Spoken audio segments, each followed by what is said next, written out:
Hello traders, what's up? Welcome back to our YouTube channel here at TRADEPRO Academy, and I hope everyone's doing good.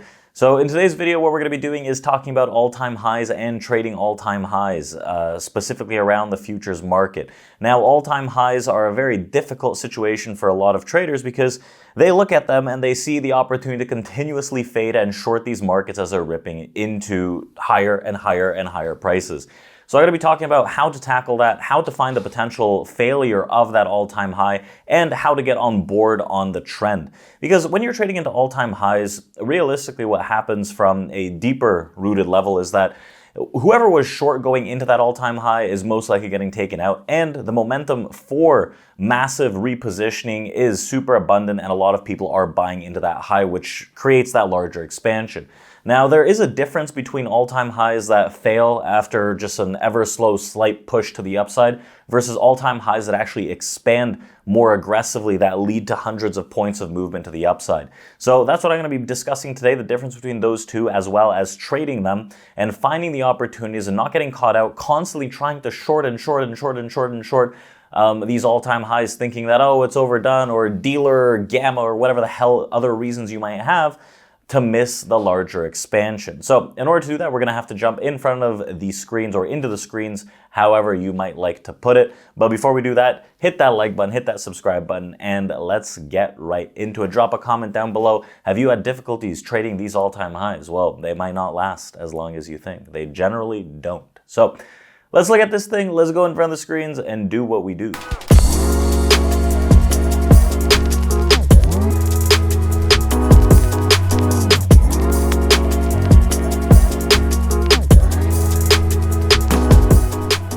What's up? We're back in front of the screens, and we're going to be talking about trading into all-time highs. Now, all-time highs, like I've said before in the intro, it really takes traders and really turns them into pessimists, right? You trade into an all-time high, and a lot of traders look at this and think, oh my God, like, there's no way this can continue. There's no way this possibly can continue. And they start shorting it as this thing continues to rally. And you get this monster of a trend day. So it turns people very pessimistic. And one of those reasons is because they're not on the initiating move. And they're looking at this thing rally. And they're thinking, well, I can't possibly get in on a long position at these highs. It's already rallied so much.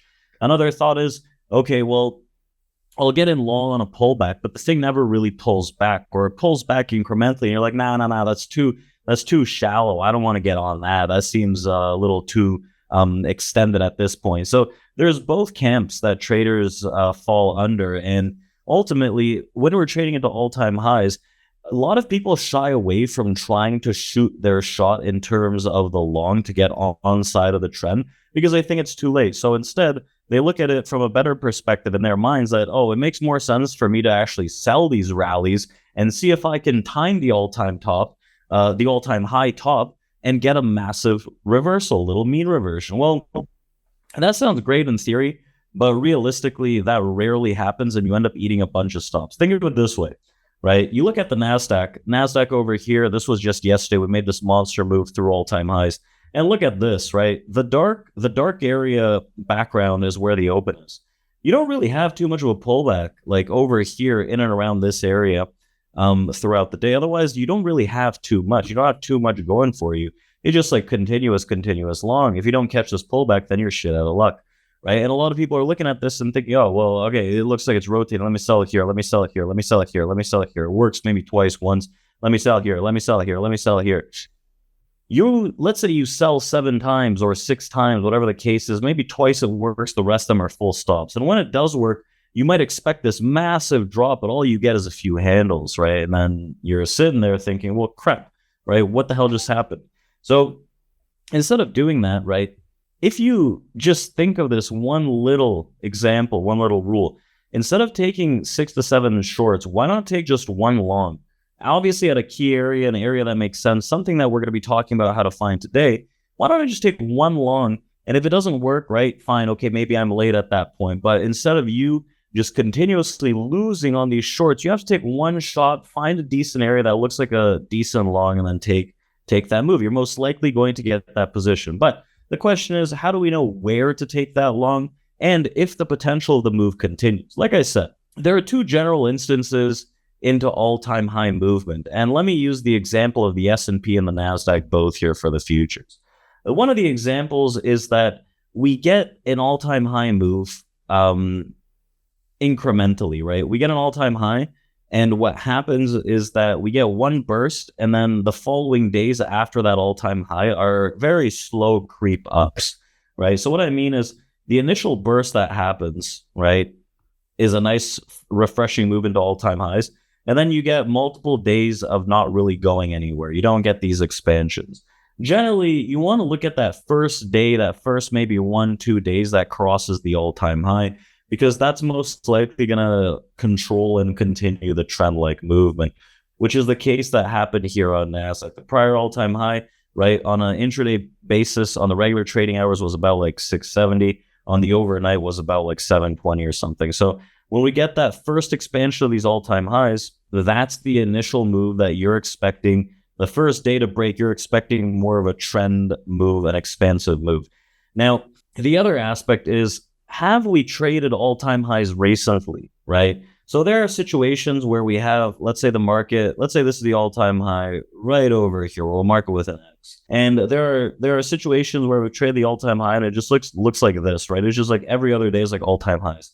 Most likely this kind of scenario is not going to exhibit like a strong trending momentum move. But in a different circumstance, if we've traded the all-time high, we've pulled back, and then we're coming into it again, this is most likely going to represent maybe 1-2 days of trending movement that we can expect a larger expansion from. So the S&P, right, we have this kind of expansive move, then all of a sudden it gets nitty-gritty, these barely incremental new all-time highs that don't really look like anything. So at that point, right, maybe a fade or trying to understand where that fade comes in makes sense. But realistically, on those first moves, especially with the Nasdaq, you're going to be hunting where these general shallow pullbacks are. Another thing is, if we create a day like this, right, a massive all-time high day, we get a lot of information on this volume profile individual because there's nothing else. This is the only area that had currently traded into that region, right? There's absolutely nothing else,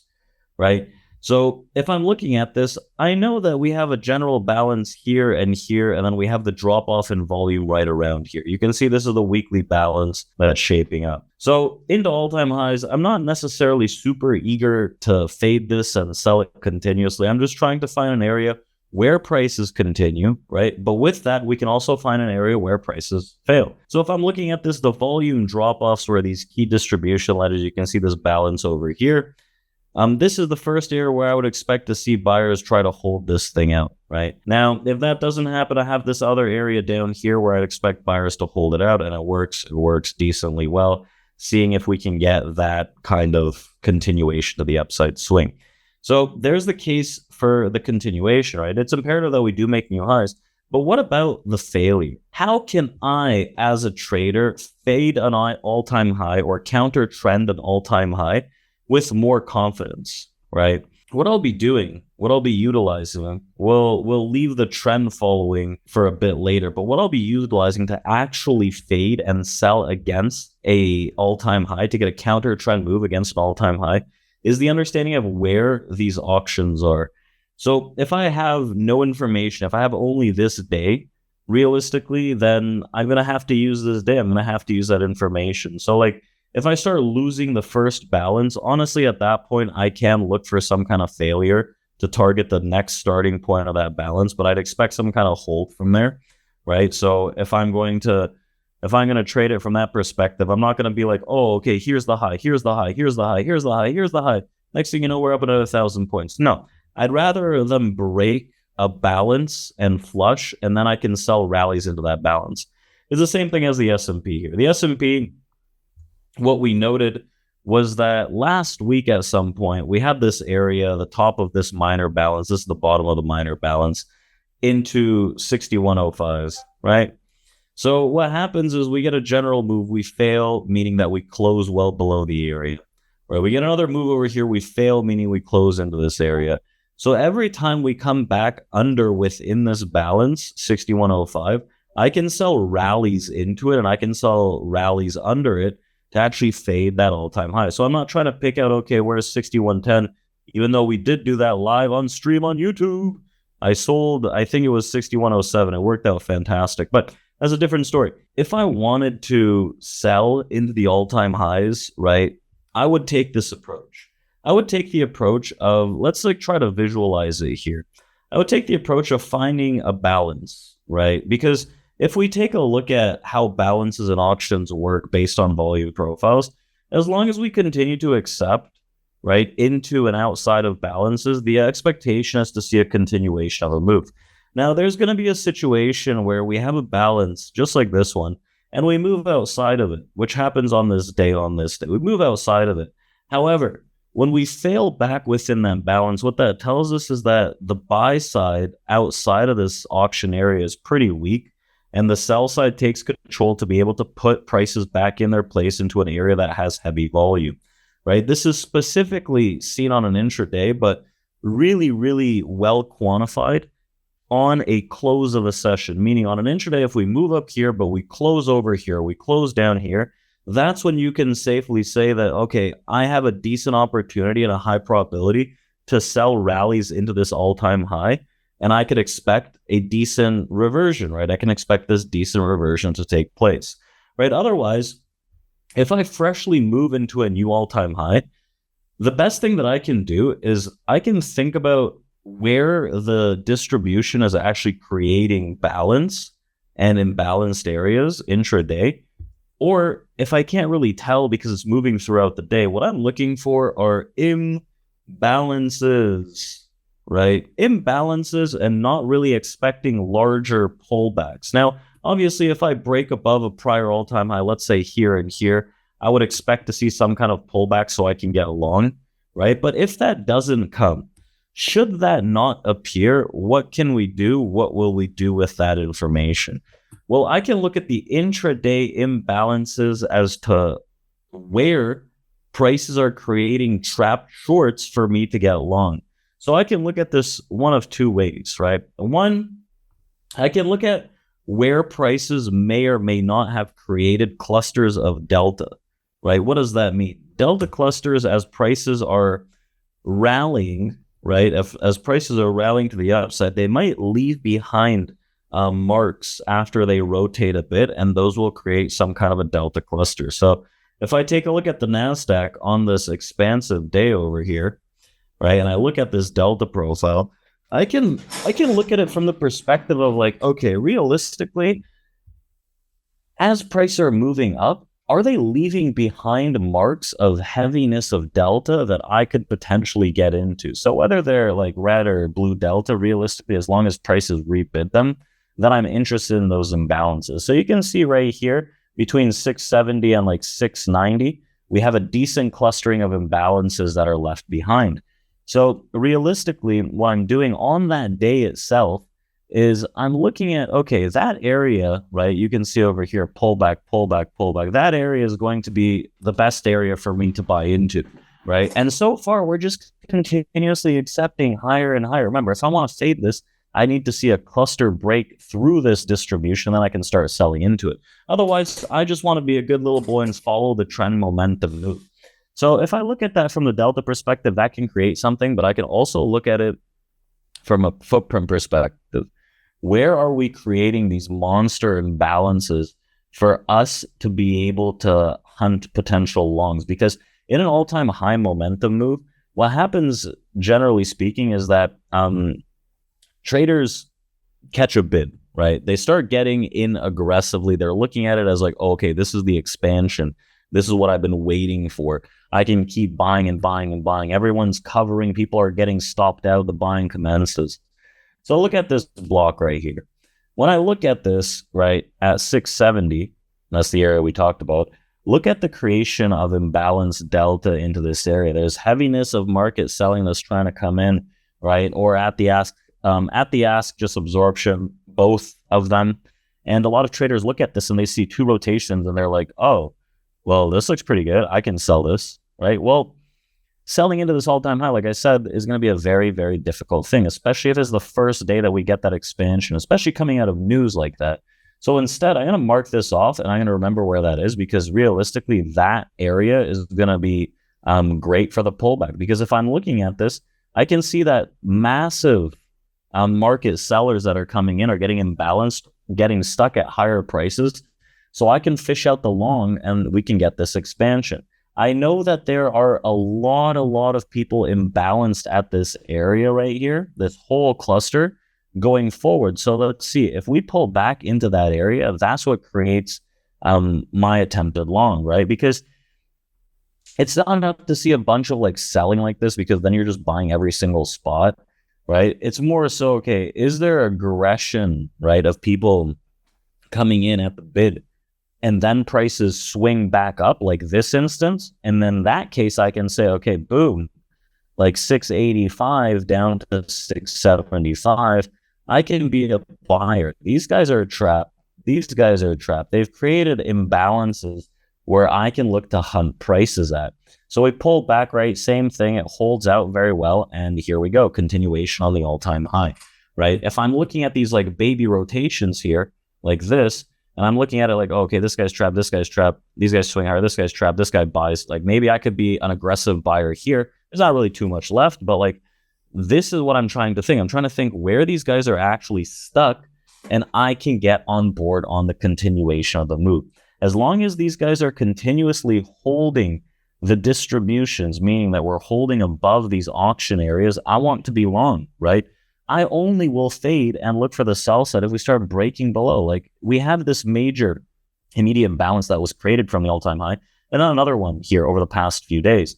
So if I'm looking at this, well, we're no longer holding the highest possible balance. Instead, we have heaviness of volume here. We've moved lower. Right here, we've got a lot of failures. Realistically, this is the spot where I would be more comfortable looking for these sells after the failure to continue the most recent all-time high momentum move, right? So if I'm looking at a market that's creating a new all-time high,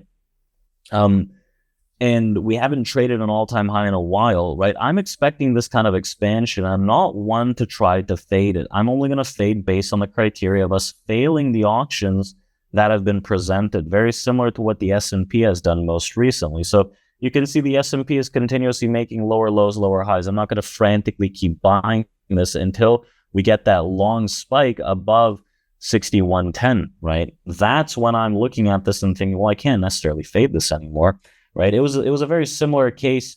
I believe it was like, if I'm not mistaken, here somewhere, right? I think this was around the election.